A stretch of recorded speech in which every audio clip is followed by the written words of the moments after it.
Magandang araw ulit kaibigan. May tanong ako, likas ba talagang may sinasabi ang matatanda na ang tunay na yaman ay hindi ginto o pera, kundi ang mahabang buhay? Naisip mo na ba kung paano nagagawa ng ilang tao tulad ng mga lolo at lola sa Okinawa, Japan na abutin ng edad na lampas 100?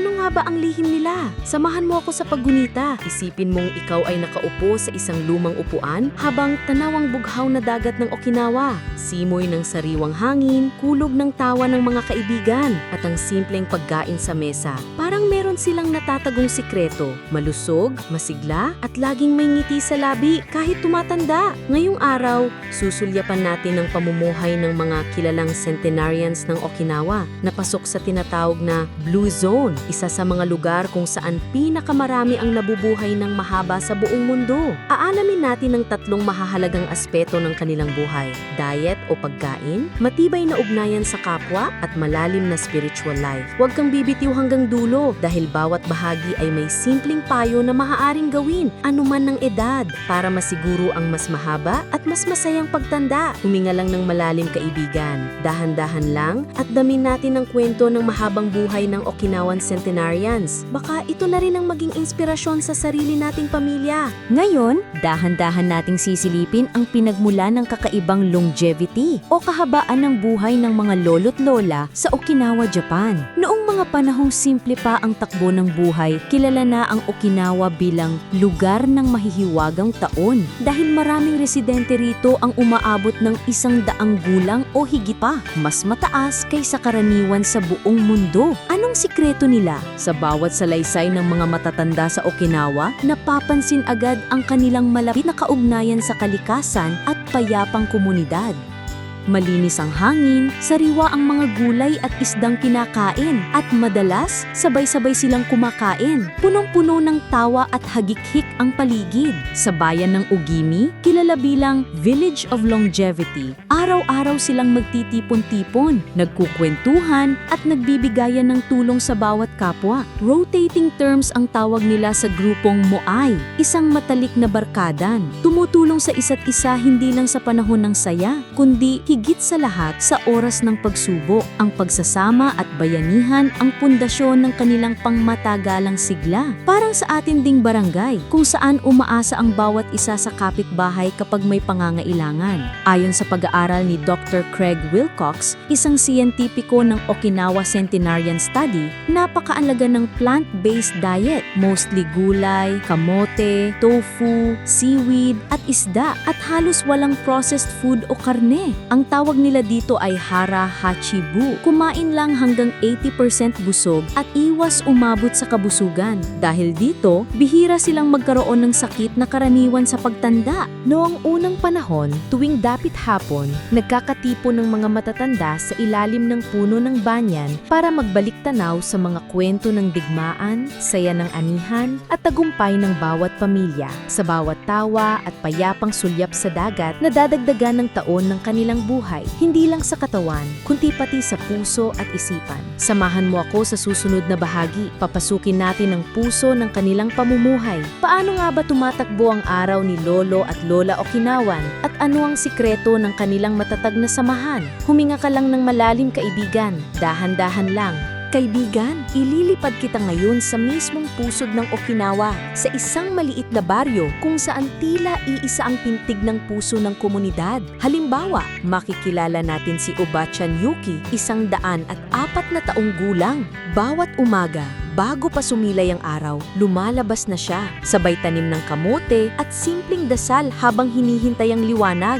Haring araw, salamat sa panibagong araw. Bulong niya habang tahimik na lumalakad. Ang kanyang mga kilos, mabagal, ngunit puno ng kasiguruan. Parang bawat sandali ay ipinagdiriwang niya. Natanong siya minsan ng apo niya, "Obachan, hindi ka ba napapagod?" Natatawang sagot niya, "Hindi mo kailangang dalhin ang mundo mag-isa. Kapag mahirap na, lumapit sa muway, sa mga kaibigan. Magkakatuwang nating dadalhin ang lahat." Sa Okinawa, napakalinaw ng kahalagahan ng muway. Nadaig pa ang insurance. Ito ang payapang barkadahan na handang tumulong sa panahon ng ng ligaya at unos. Sa simpleng pang-araw-araw, pagluluto ng kinilaw na isda sa dahon ng saging, pagtikim sa mainit na sabaw ng miso, o simpleng pagmasid sa paglubog ng araw, ramdam mong mahalaga para sa kanila ang mindful living. Diyan pumapasok ang konsepto ng Ikigai, ang personal na dahilan sa bawat paggising. Para kay Obachan Yuki, ito ang pagpapakain ng mga alaga ng manok, pagkukwento sa mga bata tungkol sa lumang digmaan, at pag-awit ng matatandang dasal tuwing gabi.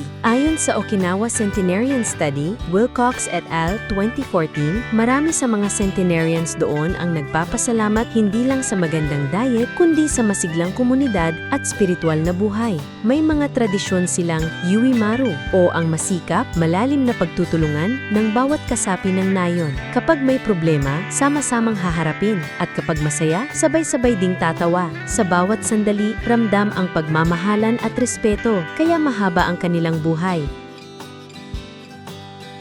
Kasi araw-araw nilang pinipiling gawin ang tama para sa katawan, isipan, at kapwa. Sabi nga ni Obachan Yuki, ang sikreto, huwag mong kalimutang ngumiti at laging tumingin sa bukas ng may pag-asa. Sa Okinawa, ang bawat dapit hapon ay tila paanyaya sa pagninilay, isang pagkakataon para magpasalamat at balikan ang mga simpleng galaw ng buhay na nagbibigay saysay at sigla sa araw-araw. May isang lumang kasabihan sa Okinawa, Ichariba Chode, kapag nagkakilala, parang magkapamilya na. Tunay mong makikita ang diwa nito tuwing may pagtitipon sa kanilang baryo, kung saan walang iniiwan at lahat ay may bahagi. Ang respeto sa matanda, pagtataguyod sa bata at pagbibigayan, ito ang humuhubog sa mga relasyon na nagbibigay ng lakas hindi lamang sa katawan, kundi pati sa loob. Kung titignan mo, malaki rin ang kaibahang noon at ngayon. Dati, lahat ay sabay-sabay kumakain ng parehong simpleng ulam, nagtutulungan sa pagtatanim at sama-samang nagpapahinga tuwing siesta. Ngayon, kahit maraming pagbabago at stress dala ng makabagong panahon, pilit paling pinanghahawakan ng mga mas nakakatanda ang mga lumang gawi. Mabagal na pagkain, simpleng palusugan, at tapat na kwentuhan sa ilalim ng araw. Parang paalala, ang tunay na kaligayahan ay hindi namumuhay sa pagmamadali, kundi sa kahusayan ng bawat sandali. Ikaw, kaibigan, naaalala mo pa ba ang mga payo ng iyong lolo o lola? Ang pagtitipid ng pagkain, ang hindi pagsayang ng oras, at ang pagrespeto sa matatanda. Sa bawat kwento ng centenarians ng Okinawa, nababalutan ng pagmamalasakit at paggalang sa pinagmulan. Kahit simpleng tawanan o pagtulong sa kapwa kahit walang kapalit, nakakataba ng puso at ayon sa siyensya, tunay ding nagpapahaba ng buhay. Dito sa atin, pwede nating yakapin ang gantong pananaw. Alagaan ang relasyon mo sa pamilya, panatilihin ang malakas na koneksyon sa mga kaibigan, at huwag kalimutang pakinggan ang kwento ng mga nauna sa atin. Gaya ng kasabihan, kung ano ang itinanim, siya ring aanihin. Maging punla ng sigla at saya, hindi lang para sa sarili, kundi pati para sa mga mahal sa buhay. Magandang araw ulit, kaibigan. Narito tayo sa pinaka-practical na bahagi ng ating kwento, ang mga natutunang aral mula sa pamumuhan ng mga centenarian ng Okinawa na maaari ring sundan ng bawat isa, lalo na ng mga 60 pataas. Unang-una, kumain ng tama, ngunit huwag sobra. Ayon sa prinsipyo ng Hara Hachibu, sanayin ng sarili na kumain hanggang 80% lang ng kabusugan. Pabor ang Okinawan sa mga gulay na makukulay gaya ng talbos ng kamote, sweet potato tops, tofu, seaweed, at prutas. Konti lang ang karne, halos walang processed food,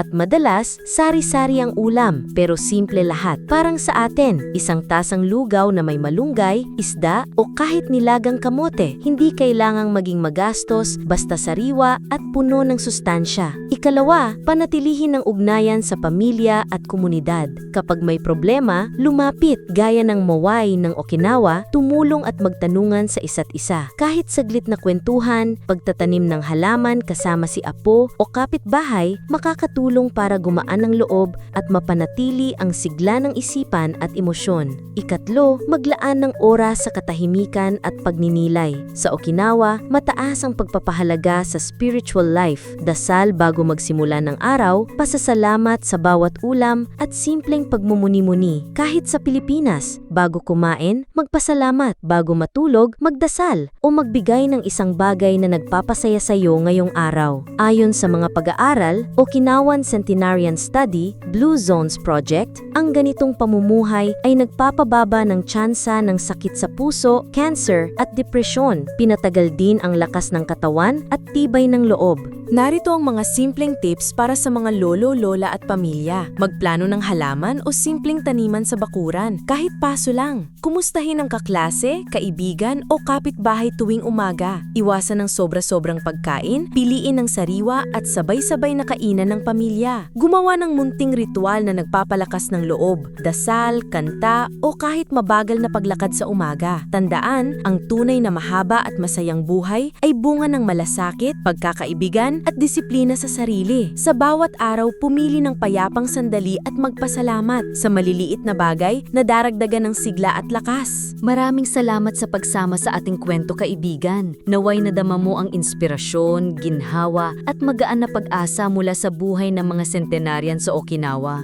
Tandaan mo, hindi sukatan ng dami ng taon, kundi ang lalim ng bawat sandali. Sa pagiging mapagpasalamat, mapagbiro at may malasakit sa sarili at iba, naroon ang lihim ng mahaba at masiglang buhay.